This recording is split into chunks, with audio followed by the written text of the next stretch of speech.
हिमाल online TV. विश्वभरिबाट हिमाल online television हेरिरहनुभएका हजुरहरू सम्पूर्णमा हार्दिक नमन गर्दछु। आजको हाम्रो कार्यक्रमको विशेष अतिथि हुनुहुन्छ नेपाल र विश्व भूराजनीतिको विषयमा अत्यन्त गहिरो, सूक्ष्म र मिहिन ढङ्गबाट अध्ययन गर्ने व्यक्तित्व, राजनीतिक विश्लेषक, राजनीतिक चिन्तक, त्रिमूल नेपालका अध्यक्ष भरत दाहाल।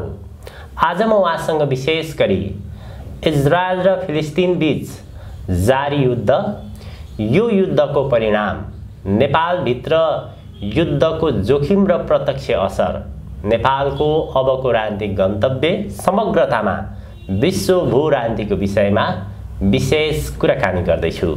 दाजु स्वागत छ हजुरलाई। हजुर धन्यवाद।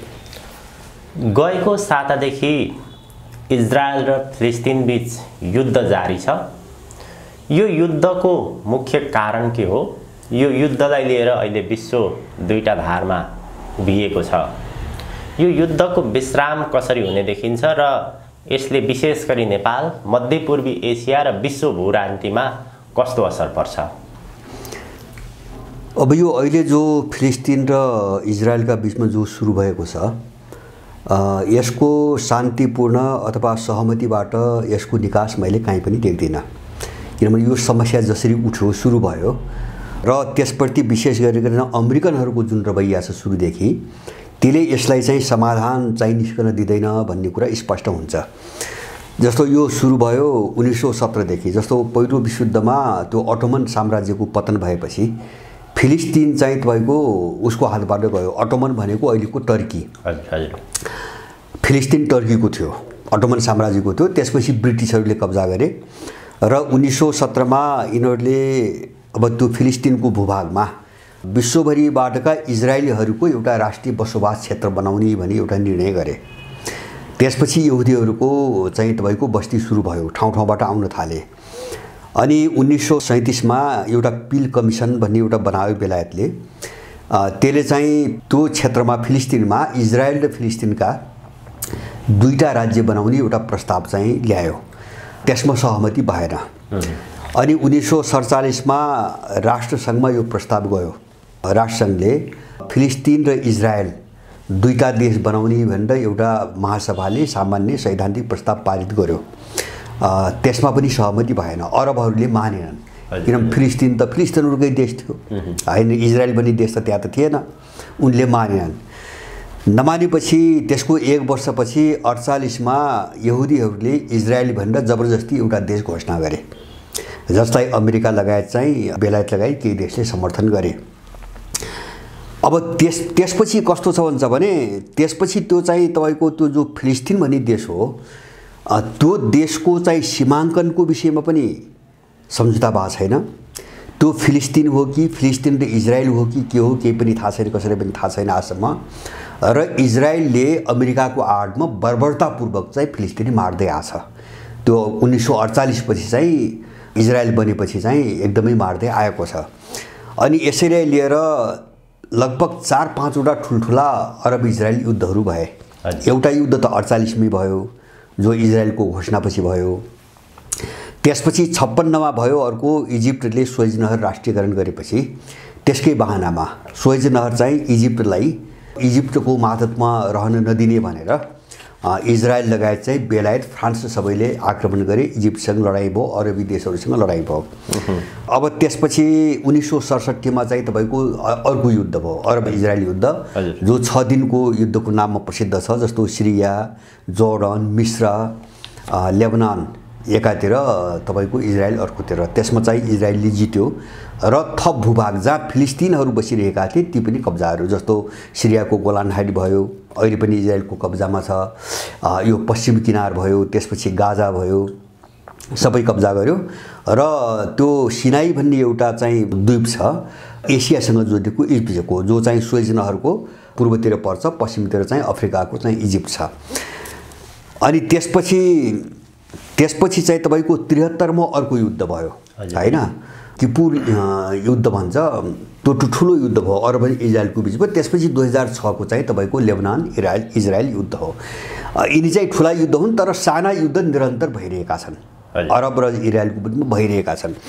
अब यहाँ समस्या कस्तो छ भन्छ भने 1993 मा एउटा 67 को युद्धपछि दुई राष्ट्र फिलिस्तिन र इजरायल दुई राष्ट्र बनाउने भनेर एउटा प्रस्तावको पहल भयो राष्ट्रसङ्घमा, तर अमेरिकाले त्यो अगाडि बढ्न दिएन हैन। त्यसमा भिटो लगायो, त्यो प्रस्ताव पारित हुन सकेन। सोभियत सङ्घको विभाजन भइसकेपछि 1993 मा अमेरिकनहरूले दबाब दिएर यासिर अराफातलाई एउटा सम्झौता गर्न लगाए। ओस्लोमा एउटा सम्झौता भयो 93 मा। त्यो ओस्लो सम्झौता अनुसार के भयो, अस्थायी रूपमा जस्तो गाजा र चाहिँ पश्चिम किनारमा फिलिस्तिन अथोरिटी मात्रै भनिएको छ, फिलिस्तिन देश छैन। फिलिस्तिन अथोरिटीलाई 5 वर्षको निम्ति मान्यता दिने, त्यसपछि त्यो भूभागलाई आधिकारिक फिलिस्तिन बनाएर लैजाने, बाँकी शरणार्थीका समस्या, अब जेरुसलमको विवाद र सीमा विवाद, अरू सीमा कहाँ कसलाई दिने भन्ने कुरा 5 वर्षभित्र टुङ्ग्याउने भन्ने चाहिँ सम्झौता उनीहरूले गराए। तर त्यो पनि उनले कार्यान्वयन गरेनन् हैन। अमेरिकनहरू इजरायलीहरूले त्यो पनि कार्यान्वयन गरेनन्। अब त्यो लडाईँ चाहिँ तपाईको कस्तो छ भन्छ भने अहिले जड मैले के देख्छु भन्छ भने एउटा चाहिँ जाति सफायाको अभियान हो त्यो। अमेरिकन र यहुदीहरूको जाति सफायाको अभियान हो। त्यसका पछाडि चाहिँ अमेरिकनहरूको ठुलो चाहिँ तपाईको स्वार्थ छ। जस्तो सुरुको स्वार्थ हेर्नुहुन्छ भने एउटा ग्रेटर इजरायल, उनको नारै त्यही छ। जस्तो यो लिक्विड पार्टी जो बेन्जामिन नेतन्याहु छन्, यिनको त पार्टी स्थापना कालकै मुद्दा हो त्यो ग्रेटर इजरायल भनेपछि सिङ्गो जो फिलिस्तिन थियो त्यो सबै भूभाग चाहिँ इजरायल बनाउने, फिलिस्तिनलाई केही पनि नदिने, त्यहाँबाट विस्थापित गर्ने। अब अमेरिका त्यसैको निम्ति यहुदीहरूलाई उक्साइरहेछ। जस्तो अहिले जो देखिन्छ नि, उसले चाहिँ तपाईको त्यहाँ मिलाउने, वार्ता गराउने, सम्झौता गराउँदैन कि दुईटा जङ्गी जहाज पठाएको छ अहिले र इजरायलले हतियार चाहिँ सप्लाई गरिरहेछ। एउटा जाति सफाया भने मुस्लिम सफायाको योजना हो हैन।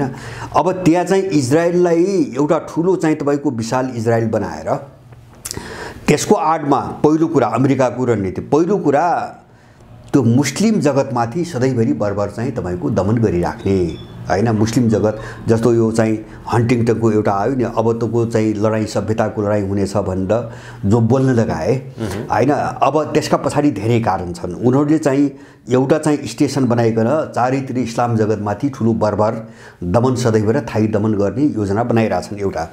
दोस्रो, इजरायललाई आधार बनाएर त्यहाँ बसेर चाहिँ सधैँभरि खाडीको तेल लुट्ने अमेरिकाको चाहिँ दोस्रो चाहना।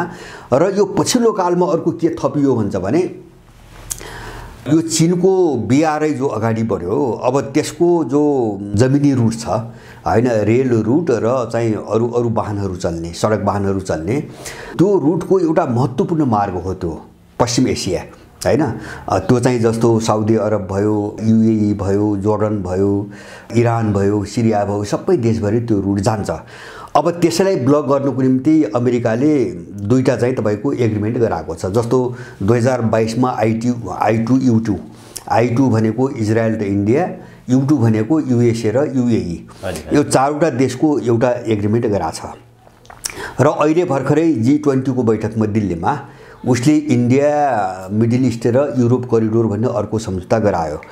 र उसले के गरिरहेछ भन्छ भने अब यसलाई ब्लक गर्नको निम्ति पनि चीनको बीआरआईलाई ब्लक गर्नको निम्ति अथवा चीनको जो मध्यपूर्वमा जो चाहिँ प्रभुत्व बढ्दै गयो नि आर्थिक व्यापारिक, यसलाई रोक्नको निम्ति पनि अमेरिकाले शान्ति हुन दिन चाहन्न हैन।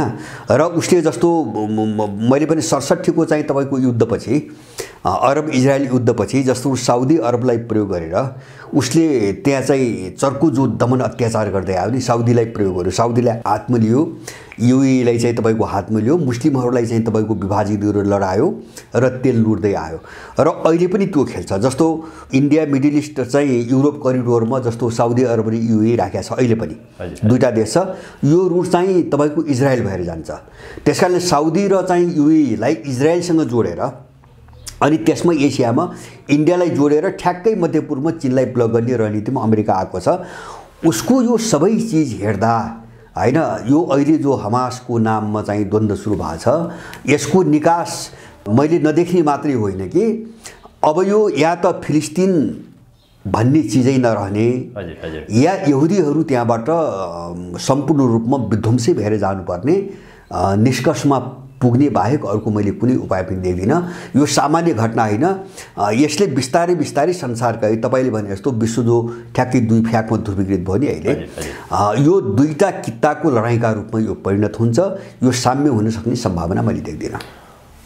अहिलेको विश्वको बदलिदो राजनीतिक घटनाक्रम जसरी एक खालको फिलिस्तिनीहरूले पनि र इजरायलीहरूले पनि दुवै पक्षको नाम निशाना मेटाउने भन्ने हिसाबले जुन प्रकारको त्यहाँ गतिविधि देखिएको छ, सम्भावना के देखिन्छ? यसको परिणाम अथवा जित हार कसको पक्षमा देखिन्छ अहिलेको परिस्थितिलाई? होइन, यस्तो छ हो, यो त जस्तो मैले भने नि, अमेरिकनहरूको बर्बरता, उनको चाहिँ कुत्सित तपाईँको स्वार्थको कारणले यो सम्झौतामा गएर चाहिँ टुङ्गिँदैन। नम्बर 1, अब यहुदीहरू यहुदी भइगे होइन, अब उनी चाहिँ उनको कुरो भयो, उनी त्यही बसेका छन्, उनको चाहिँ अब त्यही सोच हुने कुरा आफ्नै भएको। जस्तो अमेरिकाको तपाईँको कुरा गर्नु छ भने अहिले गाजामाथि जो चाहिँ बर्बरता सुरु गरेका छ नि इजरायलले, अब यसलाई चाहिँ ब्लिङ्केन अहिले चाहिँ तपाईँको इजरायलमा छन् होइन। उनले के भनेको छ भने हामीले हतियार दिइरहेछौँ, हामीले गोला बारुद दिइरहेछौँ, तिम्रो सुरक्षाको निम्ति 2टा युद्धपोत हामीले ल्याएका छौँ, सबमरिन ल्याइरहेछौँ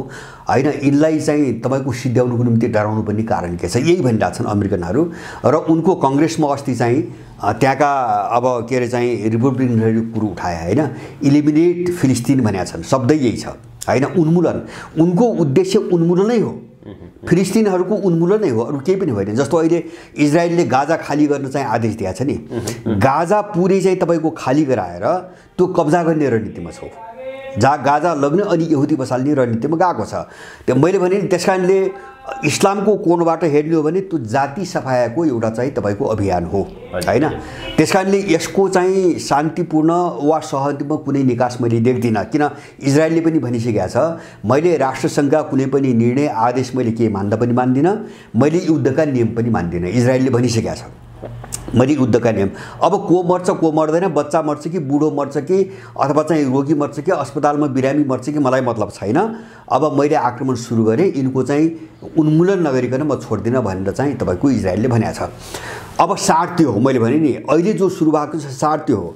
हामीले हेर्ने के हो भन्छ भने, जस्तो मैले कसरी हेर्छु भन्छ भने, होला बिचबिचमा चाहिँ अब कहिले एउटाले पहल गरेको छ, कहिले अर्कोले पहल गरेको छ होइन। अनि यस्ता चाहिँ बिचबिचमा घट्ने घटनाहरूलाई लिएर दोषी को भनेर कुनै पनि अर्थ निस्कदैन, त्यसको परिणाम निस्किँदैन। अब त्यहाँको समस्या के हो, त्यहाँको अर्काको देशमाथि गएर आक्रमण गरेर देश कब्जा गर्ने यिनी चाहिँ तपाईँको आक्रमणकारीहरू चाहिँ दोषी नभइकन आफ्नो देशको प्रतिरोध गर्ने मान्छे चाहिँ तपाईँको दोषी हुन्छ, आफ्नो देश खोज्ने मान्छे दोषी हुन्छ।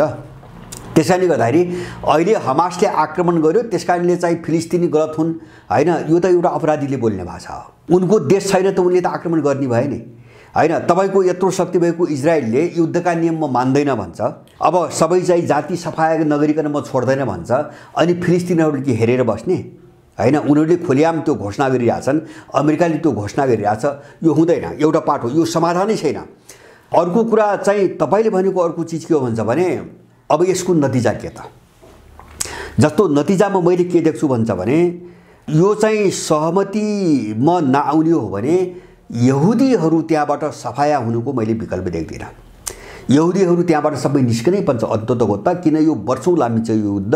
मैले यहुदीहरू किन निस्किनुपर्छ भन्छ भने, पहिलो कुरो चाहिँ तपाईँको यो ताकत, इजरायलीहरूको यो ताकत कति दिन होइन। जस्तो अहिले भयो नि त, जस्तो यो आक्रमण होला यिनले सपनामा पनि चिताएका थिएनन्, न अमेरिकनहरूले न युरोपियनले न इजरायलीहरूले सपनामा चिताएका थिएनन्। एउटा हमास हो है अहिलेसम्मको निम्ति, एउटा हमासले सिङ्गो अमेरिका र सिङ्गो इजरायललाई होइन तपाईँको युद्धमा तानेर चाहिँ लडिरहेछ, एक्लो हमास लडिरहेछ भने एक्लो हमास चाहिँ अब त्यो अवस्थामा छ भनेपछि यो त विकास त सबैको हुने होला, सिरियाको हुने होला। जस्तो फाटफुट लडाइँ त लेबनान र सिरियासँग पनि सुरु भइसक्यो, अब इरान खाप्पिन्छ होइन। इरानले म छोड्दैन भनिरहेछ, तिनतिर घेरिसक्यो इरानले, इजरायलको तिनतिरबाट घेराबन्दी सुरु गरिसकेको छ। अब सबैसँग शक्ति बढ्दै जान्छ होइन, त्यो इजरायलसँग मात्रै बढ्ने होइन। एउटा चिज अब वरिपरि इजरायलको के छ भन्छ भने, चौतर्फी सारा चाहिँ इस्लामिक देशहरू छन्, जम्मै उसको वरिपरि इस्लामिक देशहरू छन्। उनी पनि आफ्नो शक्ति विस्तार गर्ने र सामर्थ्य बढाउने कोरमा त अब त जाने भए, जन्तिम रूपमा जाने भए, शस्त्रीकरणको होड त बढ्यो। त्यसकारणले त्यो यहुदीहरूले ठेक्न सक्दैनन्। अब भोलिको निम्ति केही वर्षपछि ठेक्न सक्दैनन्, नम्बर 1। दोस्रो, अहिलेकै कोणबाट हेर्ने हो भने अमेरिकाको यो भूमिका जो चाहिँ एउटा फासिस्ट भूमिका देखा परिरहेको छ नि अहिले, यसको कारण के हो भन्छ भने अमेरिका डुब्दैछ, अमेरिकाको अवसान हुँदैछ। अब किन भन्छ भने फेरि त्यो कस्तो कडीमा भट्कियो भन्छ भने जस्तो हमासले पनि चाहिँ बिना क्यालकुलेसन हानेको छैन हैन। जस्तो एकैपटक कति सफल भए उनीहरू भन्छ भने अब हामी प्रत्यक्ष मान्छे मरेको कुरा मात्र युद्ध गर्छौँ। जस्तो उनीहरू सफल कहाँ भयो भन्छ भने मैले India middle east Europe corridor भन्थे नि, त्यसलाई तुहाइदिए उनीहरूले हैन। जस्तो साउदी अरबलाई इजरायललाई मान्यता दिन लगाएर उसको सुरक्षा ग्यारेन्टी लिनुको निम्ति हस्ताक्षर गराउने तयारीमा थियो अमेरिका। युएले दिइसकेको छ, साउदीले इजरायललाई अहिलेसम्म मान्यता दिएको छैन, अहिलेसम्म छैन। त्यो दिलाउने सहमति भइसकेको थियो, त्यो तुहियो। अब इजरायलसँग वार्ता गर्न साउदीलाई गाह्रो छ, अब मुस्किल छ। अब त्यही मिडल इस्ट कोरिडोर जो बनायो, अब त्यसलाई अगाडि बढाउनु पनि उसलाई गाह्रो छ, किन त्यसमा इजरायल पनि छ हैन। अब त्यसरी अगाडि बढ्ने, अब त्यहाँ सत्ताभित्र चाहिँ त्यहाँका चाहिँ तपाईँको जो राजाहरू छन्, सुल्तानहरू, यिनको विरुद्धमा विद्रोह हुने सम्भावना प्रबल छ। जस्तो युएई त्यही समस्यामा फसिरहेछ, साउदी त्यही समस्यामा फस्छ भोलि। त्यही डरले चाहिँ उनीहरू इजरायलको पक्षमा बोल्न सक्ने हालत छैन। माने इस्लामिक देशहरू एकजुट हुन्छन्, यिनको सामर्थ्य बढ्दै जान्छ। अमेरिकाले जसरी फुटाएर प्रयोग गर्न खोजेको थियो त्यो सबै तुहियो, हमासको आक्रमण पनि तुहियो। अब अहिले चाहिँ तपाईँको अमेरिकाले कति दिन ठेक्ने, अब कति दिन ठेक्ने। जस्तो युरोपमा हार खायो, युरोपलाई डुबायो नै, अब युरोपबाट त यिनीहरू सबै पन्छिए अब हैन। अब मध्यपूर्वमा लागे, अब त्यसपछि उसको ठेक्ने सामर्थ्य छ मलाई त्यस्तो लाग्दैन हैन। जस्तो अहिले 2टा जङ्गी जहाज पठायो, अब त्यो हमाससँग पठायो हैन। भोलि त्यहाँ रुस मुच्छ्यो, भोलि चाहिँ चीन मुच्छ्यो अथवा इरान मुच्छ्यो, त्यो मात्र हैन, धेरै देशहरू मुच्छिन्छन्। र अहिले विश्वको जनमतैको कुरा भन्छ भने नेटोसँग सम्बद्ध केही देश बाहेक इजरायलीहरूको समर्थन गर्ने कुनै पनि देश छैन। केही अफ्रिकामा केही क्रिस्चियन देशहरू देखिया छन् हैन, जसमा झन्डै 70% भन्दा बढी क्रिस्चियन चाहिँ जनसङ्ख्या छ। जस्तो डीआर कङ्गो, जाम्बिया, घाना लगायतका केही देशहरू, 4-5वटा देशहरू होइन भने चाहिँ तपाईँको एउटा नाङ्गो रूपमा देखा परेको इन्डियनहरू हो हैन। इन्डियनको कथा अर्कै छ, उनीहरू चाहिँ मुस्लिमप्रति घृणा भएको हुनाले उनीहरूले इजरायललाई समर्थन गरेका हुन्, तर त्यसको नतिजा यिनीहरू भोग्छन् भोलि। त्यसकारणले गर्दाखेरि विश्व जनमत चाहिँ तपाईँको जनमतै हेर्नु हो भने तपाईँको 90% जनमत फिलिस्तिनको पक्षमा छ। अहिले मात्र होइन, 48 देखि छ हैन। राष्ट्रसङ्घले पनि त्यो चाहिँ पारित गरेको मुद्दा हो। र अहिले चाहिँ शक्ति सन्तुलन अथवा ध्रुवीकरण जुन कोणबाट भइरहेछ, ध्रुवीकरणको कोणबाट पनि सम्पूर्ण विश्व जगत, जस्तो हामीले बारम्बार चर्चा गर्छौँ नि, बहुध्रुवीय विश्वका कुरा गर्छौँ, सिभिलाइजेसन आफ्ना सभ्यताका कुरा गर्छौँ। अब लडाइँ त्यहाँ भइरहेछ, सबैले आफ्नो मौलिकता, आफ्नो पहिचानको चाहिँ आवाज उठाइरहेछन्। अफ्रिकामा पश्चिमाहरूलाई लखेट्ने यस्तो अभियान चलिरहेछ। यो कोणबाट पनि उनीहरू खस्कदै गएका छन् हैन, खस्कदै गएका छन्।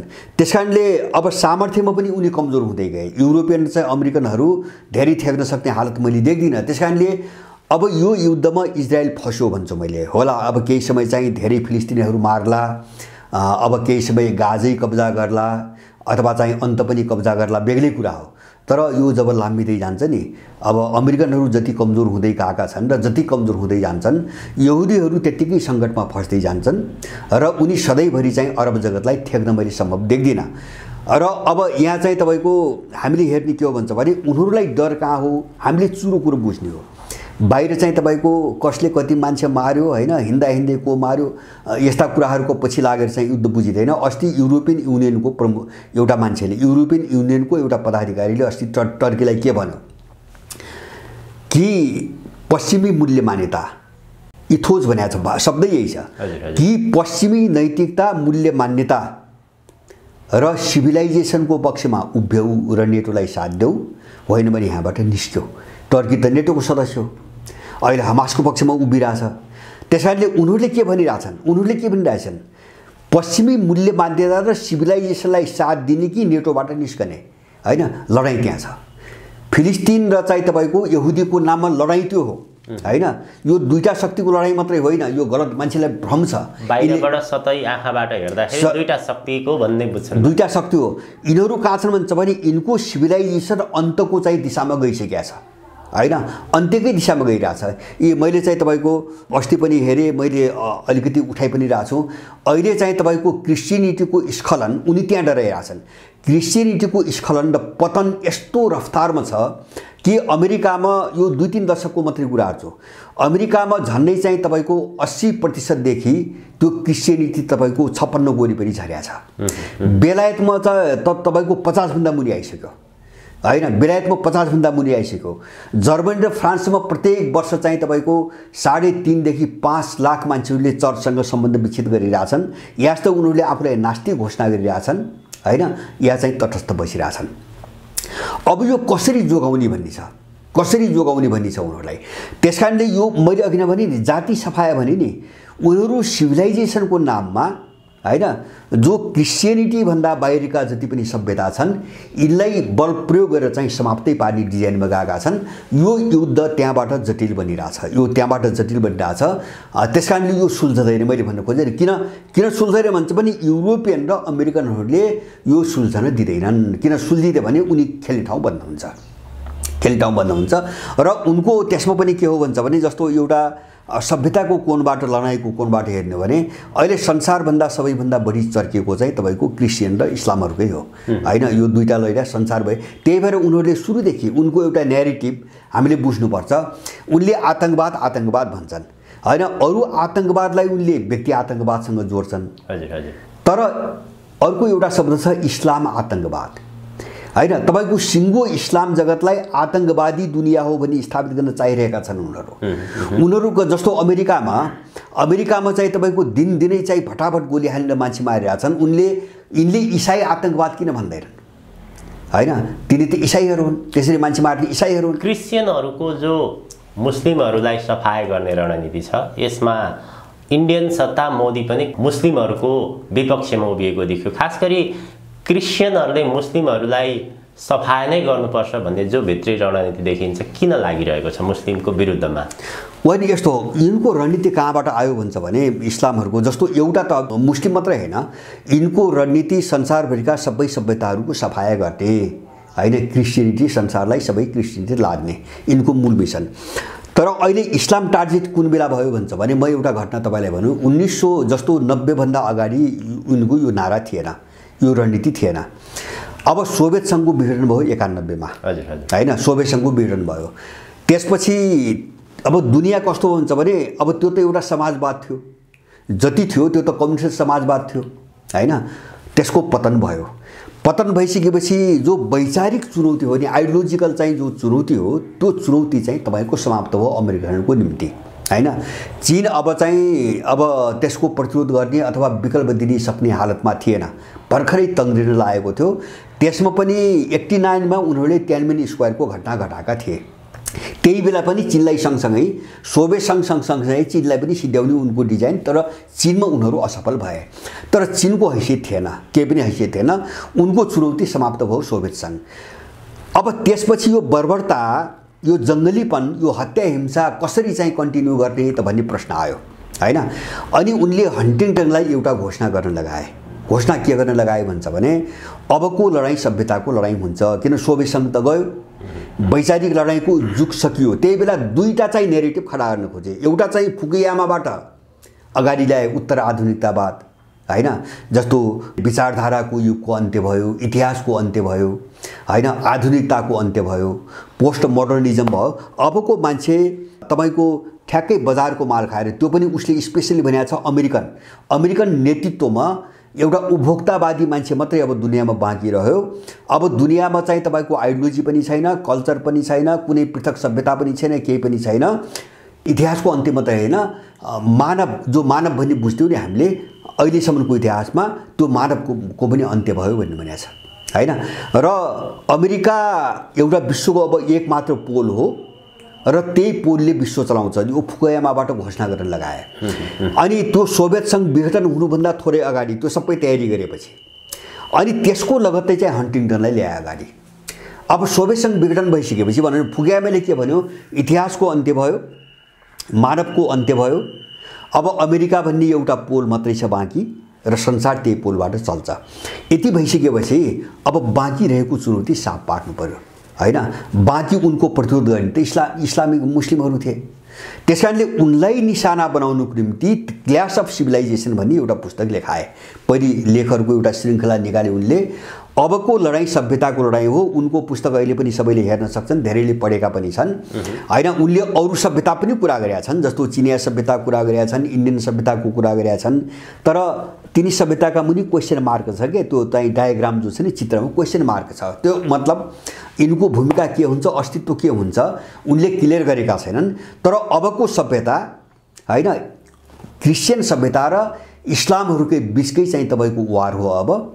अब दुनियाँ त्यो चरणमा प्रवेश गर्यो भन्ने त्यो लेखाइसकेपछि यिनले काम हमला सुरु हामीले हेरौँ नि। त्यसपछि जस्तो एउटा त सद्दामकै पालामा कुवेतको बहानामा चाहिँ त्यो गएको दशकको अन्त्यदेखि हमला गर्न सुरु गरे।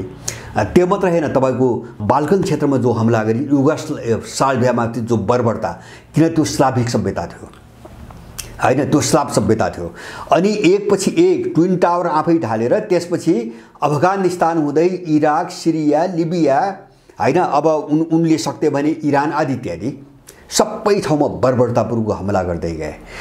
त्यसैले गर्दाखेरि उनको रणनीति के थियो भन्छ भने अब अर्को आउन सक्ने चुनौती समाप्त पार्दिने। हजुर हजुर हैन, आइडियोलोजीको चुनौती त सक्यो हैन, विचारधाराको चुनौती सक्यो। अब चाहिँ तपाईको सभ्यताको चुनौती समाप्त पार्दिने। उनी एक एक गरी आउँथे, बिस्तारै आउँथे। त्यसकारणले त्यो रणनीतिमा उनीहरूले काम गरिरहेछन्। र तपाईले भनेको जस्तो इन्डियनहरूको के हो भन्छ भने, मैले इन्डियनहरूलाई त मेरो आफ्नो उनीहरू त तपाईको तिनको हिन्दू भने पनि त्यो अङ्ग्रेजी हिन्दू नै हो, त्यो हिन्दू नै होइन। इन्डियनको जो हिन्दू छ नि त्यो अङ्ग्रेजी हिन्दू हो।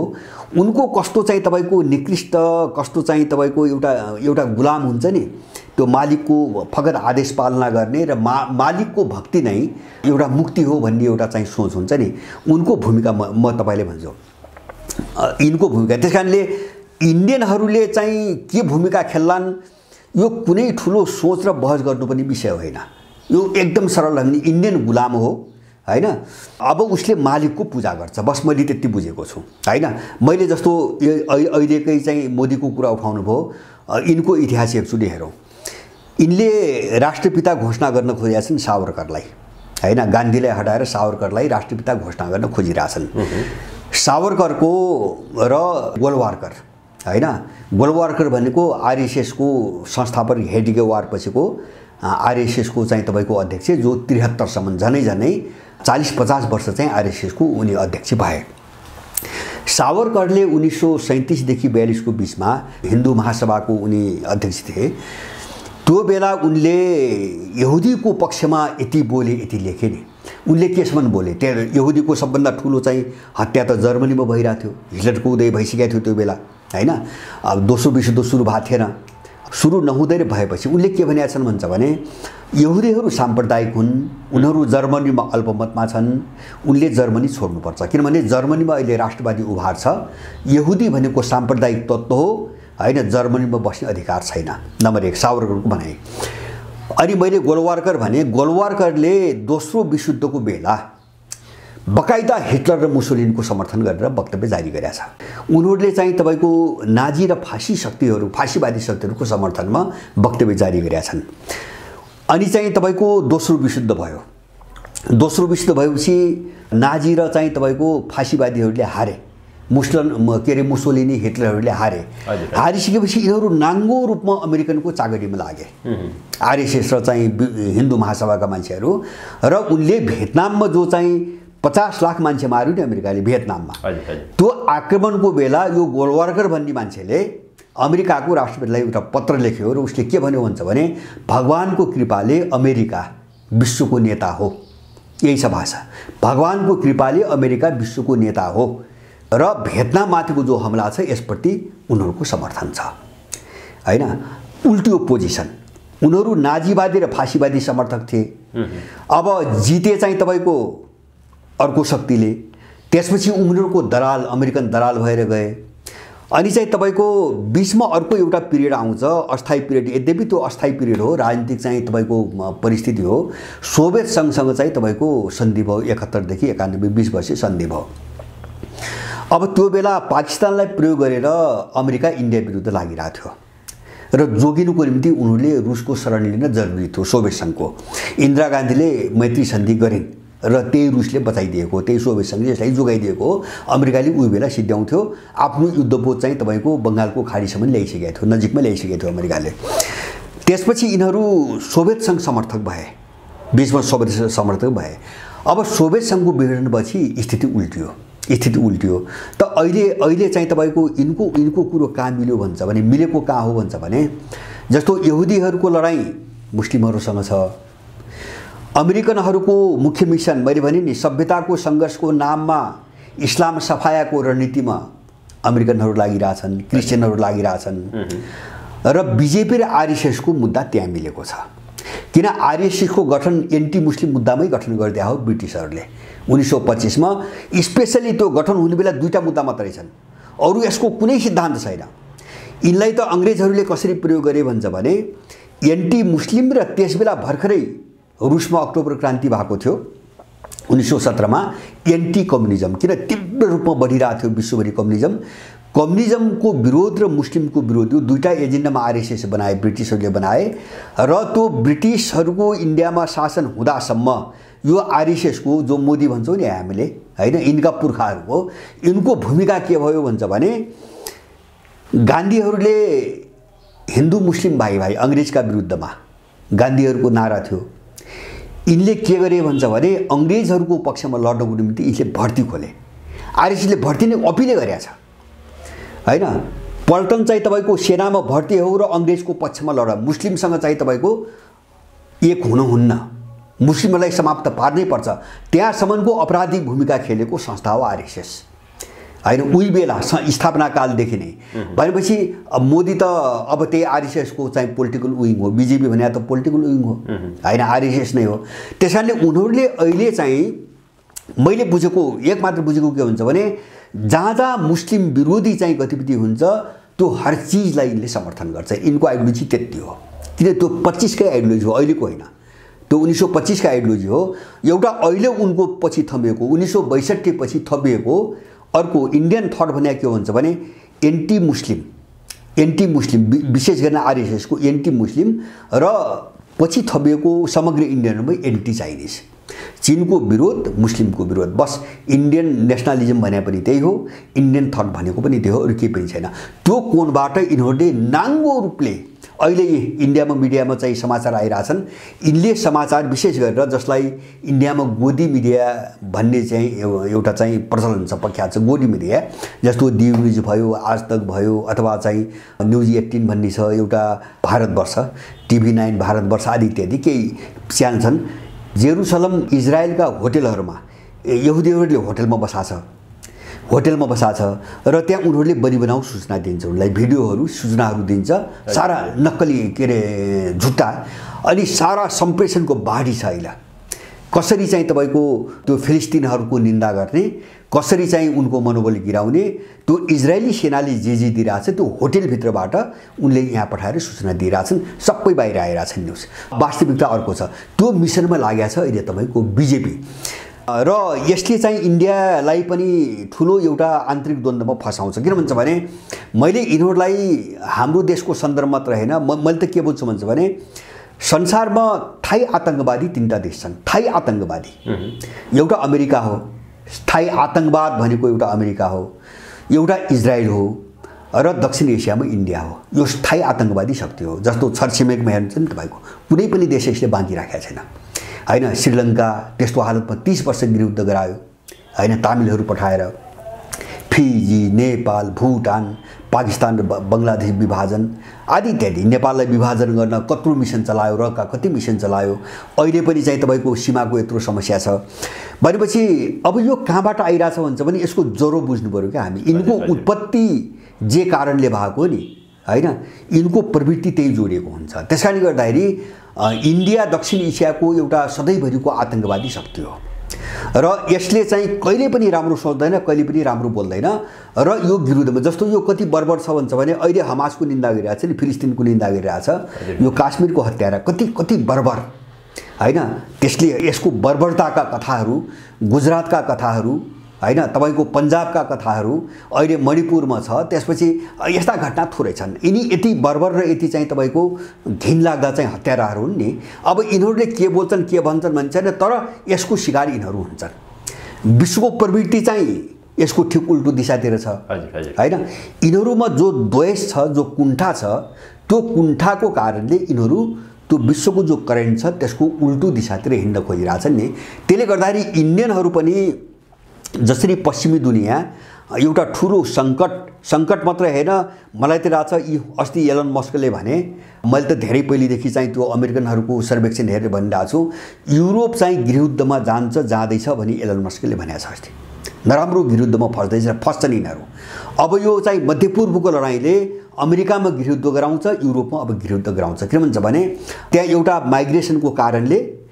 माइग्रेसनको एउटा पहिले चाहिँ सस्तो श्रमको निम्ति चाहिँ जोत्न गुलाम बनाउन संसारभरिबाट मान्छे लगे हैन अब अहिले आएर त्यसलाई चाहिँ तपाईको उनीहरू समस्या भनिरहेछन् हैन उनीहरू चाहिँ तपाईको संगठित भएपछि समस्या भनिरहेछन् दमनकारी नीति अपनाइरहेछन् यसको नतिजा चाहिँ गृहयुद्धै हो त्यसकारणले युरोप र अमेरिका गृहयुद्धमा फस्छ त्यो शिकार इन्डिया पनि हुन्छ जो अहिले मध्यपूर्वमा जुन नीति अपनाइरहेछन् नि त्यसकारणले गर्दाखेरि आरएसएस र बीजेपीले के भन्छन् भन्ने कुरा होइन यिनको चाहिँ जो अपराधिक मनोवृत्ति स्थापना कालदेखि छ यिनी त्यही स्कुलिङको मान्छेहरू हुन् र यिनीहरूले बाहिर आवरण जस्तो अहिले हिन्दुत्व भन्छ नि यहाँका केही आरएसएसको चाहिँ तलबी मान्छेहरू छन् केही मान्छेहरू जसले चाहिँ नेपालको सभ्यता इन्डियन सभ्यताको एउटा हिस्सा मात्रै हो उपसभ्यता मात्रै हो हाम्रो मूल सभ्यता इन्डियन सभ्यता हो भनेर प्रचार गरिरहेछन् हैन व्यापक रूपमा मान्छे परिचालन गरिरहेछन् स्पेशली मासिक तलबमा यहाँ अब यो खतरा यही त यस्तो गरिरहेछन् भने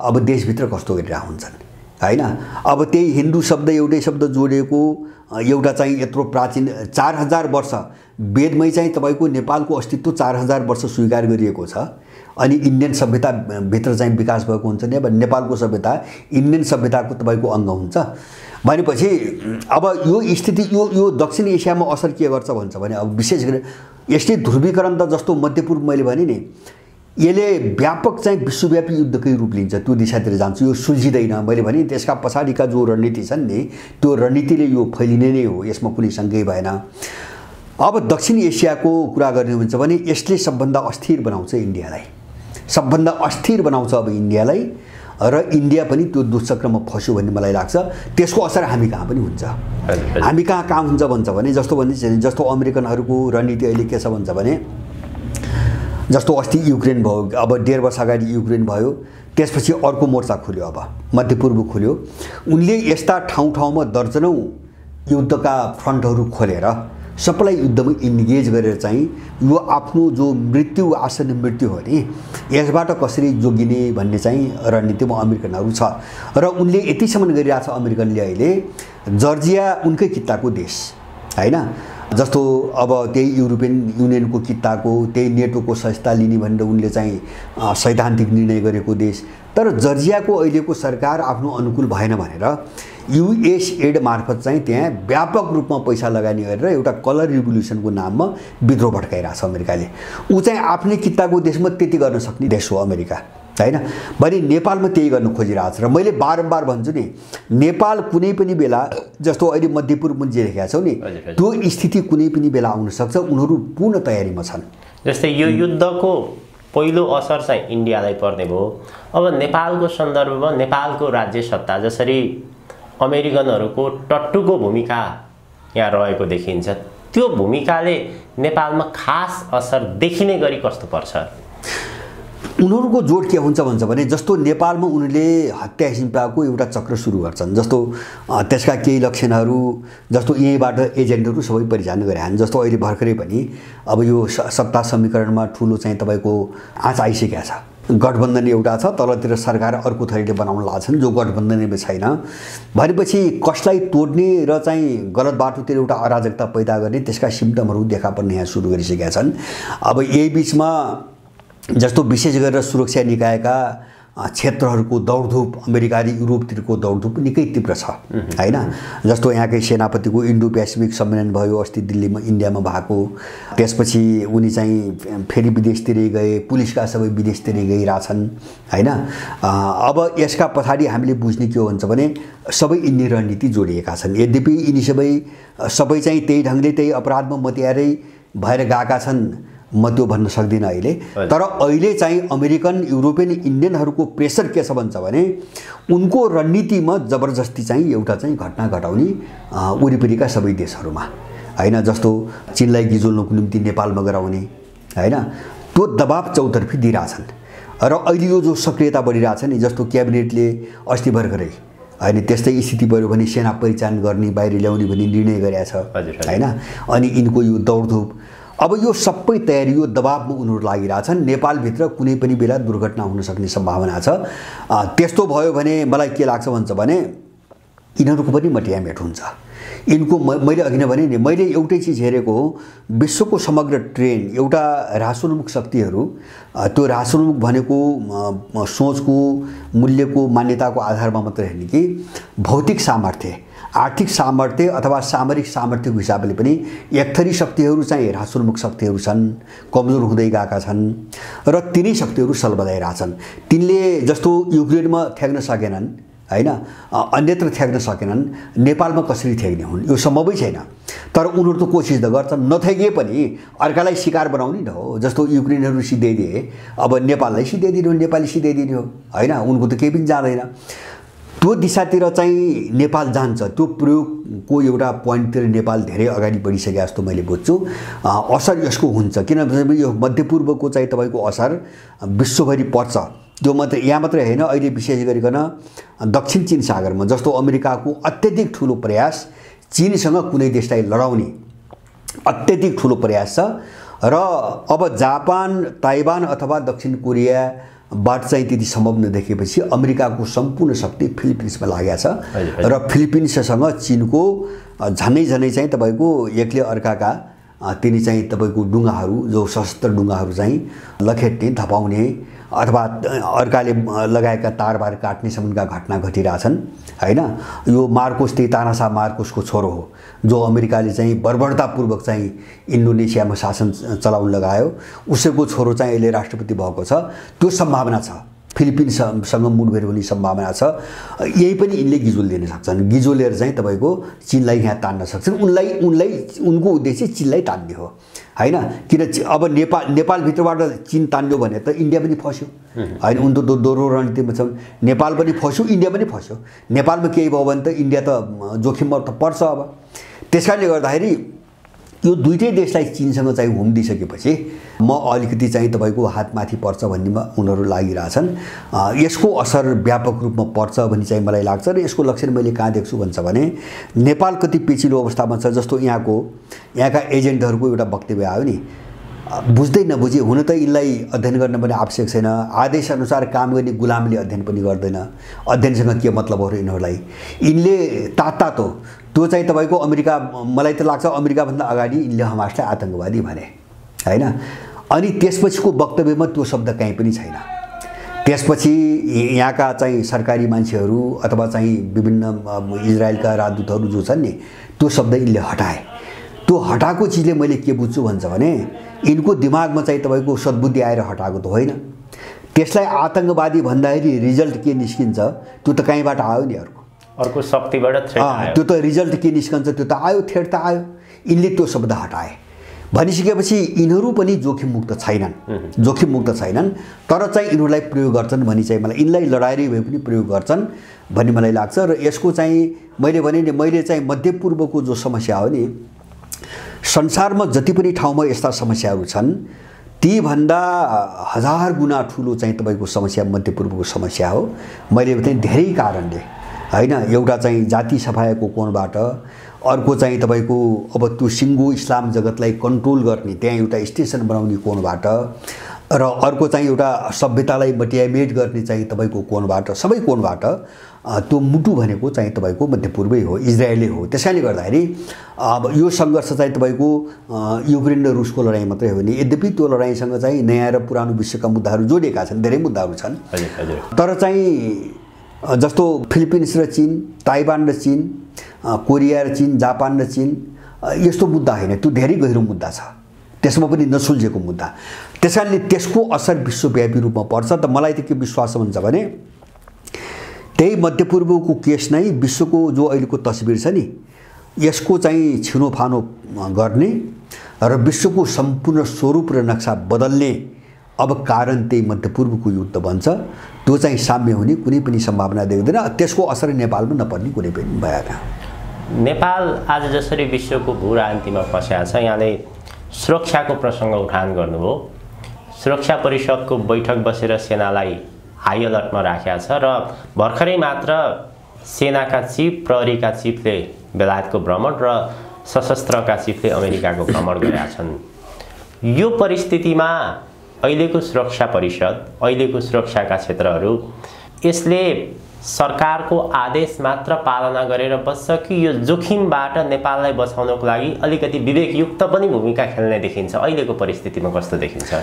वैरी यस्तो छ, यसलाई दुई तीन कोणबाटै हेर्नुपर्छ। जस्तो यो तपाईँले सुरक्षा निकायको कुरा आउनु पनि यसको अस्ति भर्खरै हिजो मात्रै अर्को समाचार आएको छ, एमसीसीको चाहिँ प्रोजेक्टसँग सम्बन्धित ठेक्का चाहिँ तपाईँको रद्द गरिएको भन्ने चाहिँ फेरि समाचार आइरहेको छ।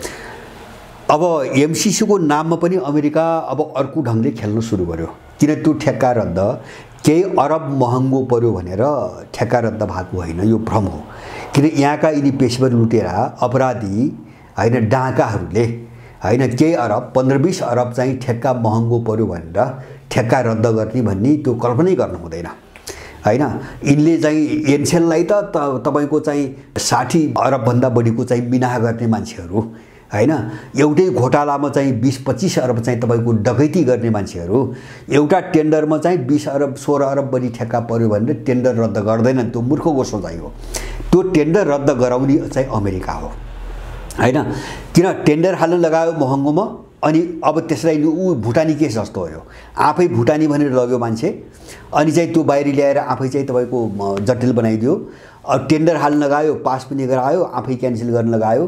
किन लगायो भन्छ भने एमसीसीलाई जुन चाहिँ तपाईँको स्वरूपबाट अगाडि बढाउने एग्रिमेन्ट जो भयो नि पहिले होइन, युक्रेन द्वन्द्व हुँदै जो विश्वको परिस्थिति अहिले चाहिँ बदलियो, त्यसले चाहिँ हिजोको चाहिँ तपाईँको डिजाइनमा एमसीसी अगाडि बढाउँदाखेरि उसलाई फाइदा नहुने देखियो। त्यसकारणले उसले त्यसको ढाँचा बदल्दैछ। अब एमसीसीको ढाँचा बदल्ने कोसिसमा छ एउटा, हामीले त्यो पाटो राम्ररी बुझ्नुपर्छ। र दोस्रो चाहिँ जस्तो तपाईँले भनेको यहाँको सुरक्षा निकायले के गर्छ म अहिले अनुमान गर्न सक्दैन। मैले एउटा चिज भन्न सक्छु। पहिलो कुरो सिङ्गो राज्य प्रणाली सिआइएले चलाएको राज्य प्रणाली हो होइन। जस्तो यहाँको मूल ढाँचा, मूल कोर टिमको कुरा हुन्छ भने चाहे सेना भन्नुहोस्, चाहे चाहिँ तपाईँको कर्मचारी तन्त्र, चाहे पार्टीहरू भन्नुहोस्, चाहे ब्युरोक्रेसी भन्नुहोस्, सबै अमेरिकनहरूले चलाएको हो। यहाँसम्म कि सर्वोच्च अदालत समेत होइन, निर्वाचन आयोग, अख्तियार सबै भन्नुहोस् न होइन, उनीहरूले चलाएका मान्छेहरू हुन् सबै। अब यो कोणबाट हेर्दाखेरि यिनले चाहिँ आदेश जे आउँछ त्यो अनुसारै अपराध गर्छन्। एउटा पाटो अपराध गर्छन् किन यिनी खाएका मान्छे हुन्, उनले पालेका उनले खाएका मान्छे हुन् कि हामीले बुझ्ने त्यहाँ हो। त्यो चाहिँ कुनै लगाव मात्रै होइन। जस्तो लगाव पनि एउटा के हुन्छ भन्छ भने मूल्य मान्यतामा निकटताको कुरा हुन्छ, त्यो मान्छेबाट आशा गर्न सकिन्छ। किन अप्ठ्यारो बेला चाहिँ उसले सुरक्षाको विषयमा सोच्छ, तर खाएको मान्छेले सोच्न सक्दैन होइन, सोच्न पाउँदैन। त्यसकारणले यिनी खानेहरू भएको हुनाले यिनले चाहिँ हामी फस्छौँ कि देश फस्छ कि भनेर सोच्ने हैसियत त्यो सामर्थ्य यिनीसँग छैन, एउटा पाटो। अब यसको अर्को पाटो पनि छ। अब त्यति भनेर यिनले हात त्यही गर्छन् त होइन, त्यो पनि पूर्ण रूपमा मैले सम्भव देख्दिनँ। किन भन्छ भने त्यसरी जाँदा यसको नतिजा के हुन्छ भने यिनीहरूको उन्मूलन, दोस्रो पाटो होइन। हात त हाल्ने होइन, तर यिनले सुरक्षाको कोणबाट पनि सोच्छन्, आफूलाई सुरक्षाको कोणबाट त सोच्छन्। यिनी कोही पनि रहँदैनन्। अब त्यसरी हात हाल्यो भने यिनी कोही पनि बाँकी रहँदैनन्। त्यसकारणले गर्दाखेरि अब त्यो कोणबाट हेर्दाखेरि यिनले अलिकति बीच बचाउको बाटो खोज्ने सम्भावना हुन्छ। त्यो भने के हो भन्छ भने मालिकको आदेशअनुसार काम पनि गरिराख्ने, ठ्याक्कै आफ्नो अस्तित्व नै मेटिने हिसाबले जोखिम पनि नमोल्ने हैन। जस्तो केही चिज हामीले सिम्टम केही लक्षण हेरौँ, जस्तो यिनीहरूले एमसीसीमा वर्षौँसम्म माथापच्ची पनि गरे, त्यसको भण्डाफोर पनि गरे, केही मान्छेहरूले त्यसलाई पारित पनि गरे हैन। एउटा चाहिँ व्याख्यात्मक टिप्पणीको नाममा हैन, एउटा चाहिँ छद्ममुकुण्डो खडा गरिकन एउटा यिनले पारित पनि गरे। जस्तो अर्को एउटा चाहिँ कोणबाट हेरौँ, जस्तो यहाँको सेनाले के गर्छ, हामी कुनै पनि सैन्य गठबन्धनमा हामी सामेल हुँदैनौँ हैन, कुनै पनि पक्षको सैन्य गठबन्धनमा हामी सामेल हुँदैनौँ, हामी इन्डो पेसिफिक वा एसपीपी हामी केहीमा पनि छैनौँ भनी पनि रहेछ। इन्डो पेसिफिकको सम्मेलनमा गइ पनि रहेछ हैन। किन गएर भनी किन रहेछ भन्छ भने त्यो जोखिमलाई आफू पनि नरहने जोखिमलाई हेरेर भनी पनि रहेछ। र किन गइरहेछ फेरि त्यहाँ इन्डो पेसिफिक जर्नलको चाहिँ सम्मेलनमा किन पनि गइरहेछ भन्छ भने खाएको छ हैन। खाएपछि त उ त कर्मचारी हो, कर्मचारी भएपछि आदेश त मान्नु पर्यो हैन, मालिकको आदेश त मान्नु पर्यो। यो विरोधाभासभित्र यहाँका मान्छेहरू फसिरहेछन् अहिले सबै।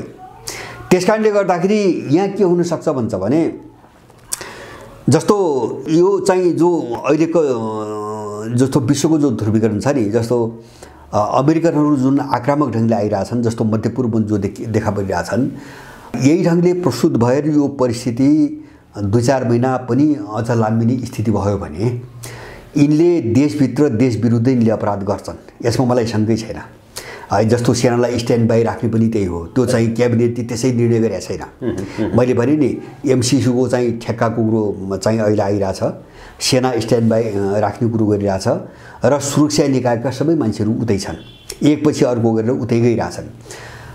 यो एउटा पाटो।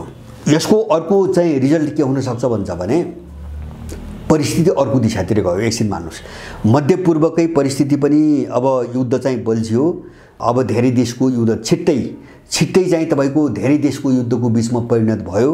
अमेरिकनहरू पनि त्यहाँ मुछिए हैन, अथवा चाहिँ रुस र चीन पनि त्यहाँ मुछिए, अरू पनि मुछिए भने र उनीहरूको स्थिति नाजुक देखियो भने यिनीहरूलाई आएको जो आदेश हो नि त्यो अनुसार यिनीहरू अगाडि नजान पनि सक्छन्, किन ऊ कमजोर हुँदै गइसकेका हुन्छ। ऊ कमजोर हुँदै गइसकेका हुन्छ र उसको ठुलो दबावले यहाँ काम गर्दैन हैन, ठुलो दबावले काम गर्दैन।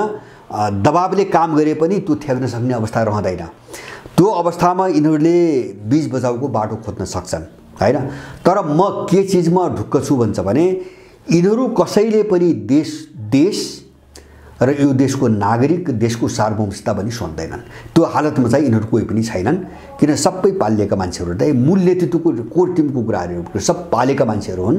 यिनीहरूले एउटा चाहिँ देशभक्तिको भावनाले यिनी चाहिँ समस्याहरूलाई यिनले हेर्ने मैले सम्भावना कहीँ पनि मैले देख्दिनँ। तर समग्रमा चाहिँ मैले के भन्छ भने नेपालमा पनि अब के हो भन्छ भने यो प्रवृत्ति हो, एउटा हमासलाई मान्छेले कुन ढङ्गले बुझ्छ त्यो मान्छेको औकातको कुरा हो। मैले के भन्छ भने त्यो चिज नेपालमा अब जरुरी भयो हैन। नेपाल त्यहाँ पनि गइरहेछ र त्यो दृश्य नेपालमा छिटै देखिन्छ भन्ने मलाई लाग्छ। त्यो दृश्य के हुन्छ भने हमासले एउटै आक्रमणले अमेरिका र युरोपले बनाएका सम्पूर्ण सपनाहरू चकनाचुर बनाइदिएको छ, चकनाचुर हैन। यत्रो नोक्सानी भएको छ नि उनीहरूलाई। त्यो के भन्छ भने जस्तो इन्डिया मध्यपूर्व युरोपको करिडोर सिद्धियो हैन। अब यहुदीहरूलाई मान्यता चाहिँ साउदीलाई दिन जो ठ्याक्कै हस्ताक्षर मात्रै बाँकी थियो त्यो चकनाचुर भयो, सिद्धियो हैन। अब त्यसपछि I2U2 भन्ने अर्को प्रोजेक्ट बनाएको थिए, त्यो तपाईँको सिद्धियो।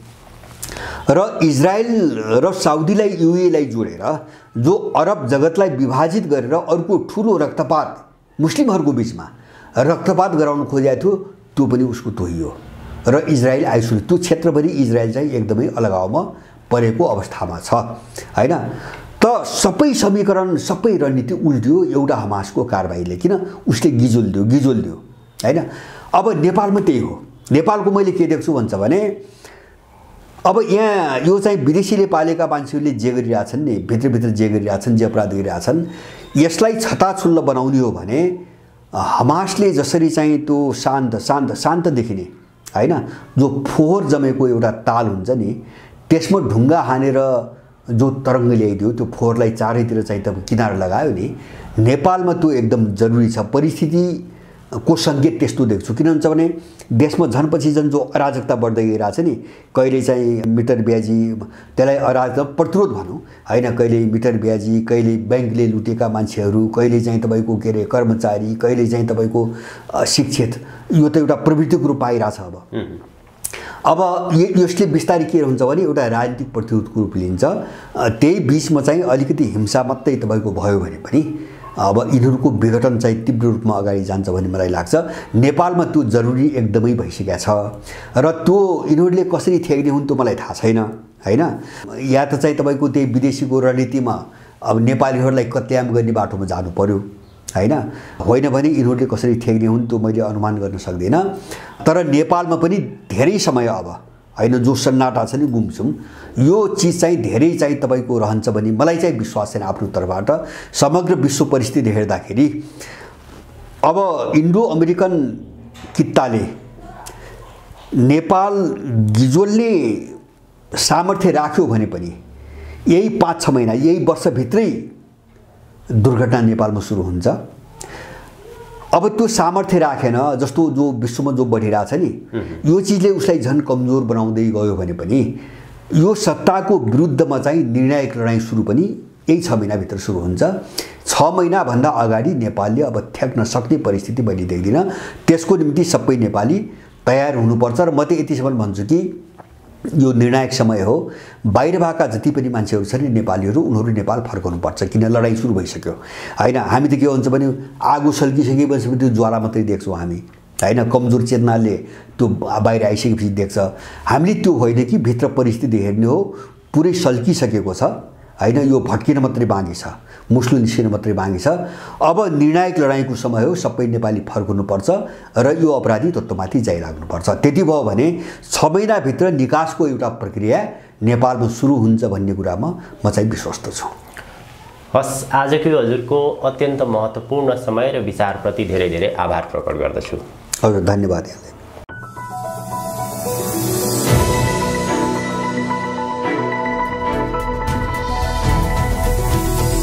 Himal Online TV।